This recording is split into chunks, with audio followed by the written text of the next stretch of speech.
Hi అండి, welcome back to our channel. ఈరోజు మనం ఈ వీడియోలో పాతకాల పద్ధతిలో నెత్తళ్ళు, ములంకాయ అలానే బంగాళదుంప కలిపి కర్రీ ఎలా తయారు చేసుకోవాలి ఈ వీడియోలో అయితే నేను ఫుల్గా ఎక్స్ప్లెయిన్ చేయబోతున్నాను. కాబట్టి మీరు వీడియోని ఎక్కడ స్కిప్ చేయకుండా వీడియో మొత్తాన్ని అయితే ఫుల్గా చూడండి. అలానే మీలో ఎంతమందికి నెత్తళ్ళు ఇష్టమో కామెంట్ సెక్షన్లో కామెంట్ చేయండి. అలానే లేట్ చేయకుండా వీడియోలోకి వెళ్ళే ముందు మీరైతే వీడియోని లైక్ చేసి మన ఛానల్ని ఒకవేళ సబ్స్క్రైబ్ చేసుకోకపోతే సబ్స్క్రైబ్ చేసుకొని బెల్ ఐకాన్ అయితే ఆన్ చేసుకోండి. ఇలా చేయడం వల్ల నేను చేసే ప్రతి వీడియో నోటిఫికేషన్ అనేది మీకైతే వస్తుందండి. ఇప్పుడు వీడియోలోకి వెళ్ళిపోదాం. ముందుగా ఒక కళాయి పెట్టుకొని అందులో 3 నుంచి 4 స్పూన్ల ఆయిల్ని అయితే వేసుకోండి. ఆయిల్ అనేది బాగా వేడవ్వాలి. నేను వీడియోలో చూపిస్తున్నాను కదా, అలానే ఫాలో అవ్వండి. వీడియోని అయితే మాత్రం ఎక్కడ స్కిప్ చేయకండి. ఇప్పుడు ఇందులో 1 టేబుల్ స్పూన్ జీరాని అయితే యాడ్ చేసుకోవాలి. ఇలా జీరా యాడ్ చేసుకున్న తర్వాత ఒకసారి బాగా కలుపుకొని అందులో కరివేపాకు కట్ చేసి పెట్టుకున్న 3 పచ్చిమిర్చిని అయితే యాడ్ చేసుకొని వీటిని అయితే బాగా కలుపుకోవాలి. ఇవి కొంచెం ఫ్రై అయిన తర్వాత ఇప్పుడు ఇందులోనే ఒక కట్ చేసుకున్న ఆనియన్ అయితే యాడ్ చేసుకోవాలి. నేను వీడియోలో చూపిస్తున్నాను కదా, అలానే చేయండి. ఇలా యాడ్ చేసుకున్న తర్వాత ఈ ఆనియన్స్ అనేవి కొంచెం గోల్డెన్ కలర్ వచ్చేంత వరకు అయితే మనం ఫ్రై చేసుకోవాలి. ఇప్పుడు ఇలా ఫ్రై అయిన తర్వాత ఇందులో 1/2 స్పూన్ పసుపు అయితే వేసుకోవాలి. ఇలా వేసుకున్న తర్వాత ఇప్పుడు ఇందులోనే సాల్ట్ అయితే మనకి కర్రీకి ఎంత సరిపోతుందో అంత సాల్ట్ అయితే యాడ్ చేసుకోవాలండి. నేనైతే 1 స్పూన్ యాడ్ చేశాను. మీరు కర్రీకి ఎంత సరిపోతుందో అంతైతే యాడ్ చేసుకొని దీన్ని అయితే బాగా కలుపుకోవాలి. నేను వీడియోలో చూపిస్తున్నాను కదా, అలానే చేయండి. నేను చెప్పినట్టయితే ఫాలో అవ్వండి. టేస్ట్ అయితే చాలా బాగా వస్తుంది.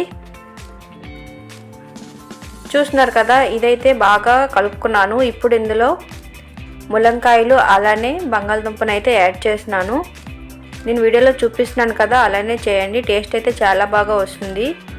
ఇలా మొత్తం అన్నీ యాడ్ చేసుకున్న తర్వాత ఇందులో నెత్తళ్ళు అయితే మంచిగా కడుక్కున్న నెత్తళ్ళు అయితే యాడ్ చేస్తున్నాను. నెత్తళ్ళు అనేవి మంచిగా కడుక్కోవాలండి, లేకపోతే కొంచెం ఇసుకలాగా అనిపిస్తాయి. కాబట్టి ముందే మంచిగా కడుక్కొని యాడ్ చేసుకోండి. ఇప్పుడు ఇలా అన్నింటినీ కలుపుకున్న తర్వాత దీన్ని అయితే మనం కవర్ చేసుకోవాలి.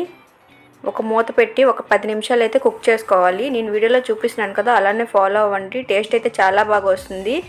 మీరు ఎప్పుడైనా ఈ కాంబినేషన్ ట్రై చేశారో లేదో కామెంట్ సెక్షన్లో అయితే కామెంట్ చేయండి. అలానే మీరు ఎప్పుడైనా సరే నెత్తళ్ళు తిన్నారా, మీకు ఇష్టమో లేదో కూడా కామెంట్ సెక్షన్లో కామెంట్ చేయండి.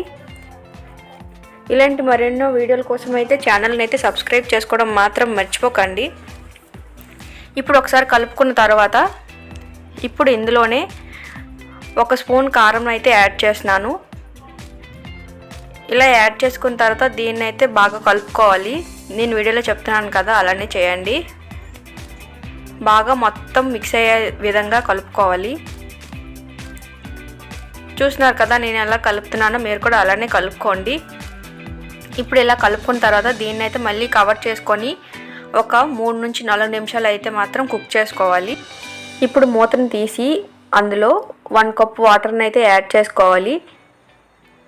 ఇలా 1 కప్ వాటర్ని యాడ్ చేసుకున్న తర్వాత దీన్ని అయితే బాగా కలుపుకోవాలి అండి.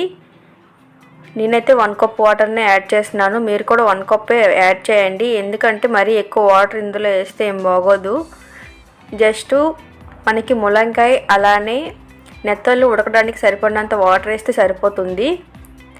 ఇప్పుడు ఇలా వాటర్ వేసిన తర్వాత దీన్ని నేను వీడియోలో చూపిస్తున్నాను కదా, అలా బాగా కలుపుకోండి. ఇలా కలుపుకున్న తర్వాత దీన్ని అయితే మళ్ళీ మనం కవర్ చేసుకొని ఒక 5 నిమిషాలు కుక్ చేసుకోవాలి. నేను వీడియోలో చెప్తున్నాను కదండి, అలానే ఫాలో అవ్వండి. టేస్ట్ అయితే చాలా బాగుంటుంది.